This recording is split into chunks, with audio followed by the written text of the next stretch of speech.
আমরা দেখেছি বিএনপি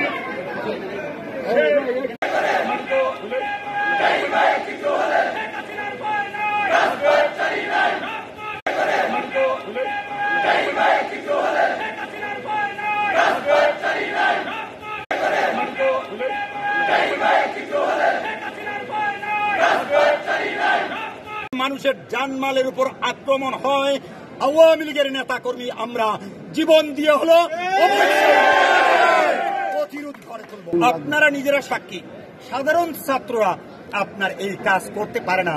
ছাত্ররা তাদেরকে আপনারা দেখেছেন, বিএনপি যুবদল, ছাত্রদল এবং জামাত শিবিরের নেতারা আপনার ভাইরাল হয়েছে ছবি, আপনারা দেখেছেন। এরা তো ছাত্র না, এরাই কিন্তু ছাত্ররা প্রতিবাদ সভা করেছে, মিছিল করেছে, চলে গিয়েছে, কিন্তু এর আড়ালে বাংলাদেশ হবিগঞ্জ জেলায় এই জঙ্গি বিএনপি জামাত শিবিররা তারা এই হত্যাকাণ্ড আপনার ঘটিয়েছে এবং আগুন দিয়েছে, নৈরাজ্য সৃষ্টি করেছে।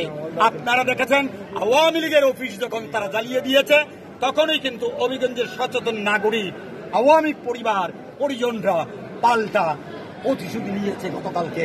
আপনারা দেখেছেন বিএনপির নেতা কর্মীদের অফিসও কিন্তু হবিগঞ্জে আপনার জ্বালিয়ে পুড়িয়ে শেষ করা হয়েছে।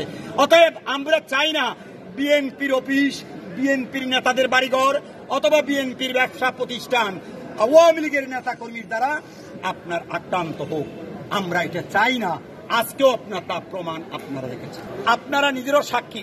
আমাদের জেলা আওয়ামী লীগের কার্যালয় সম্পূর্ণ তারা জ্বালিয়ে পুড়িয়ে দিয়েছে।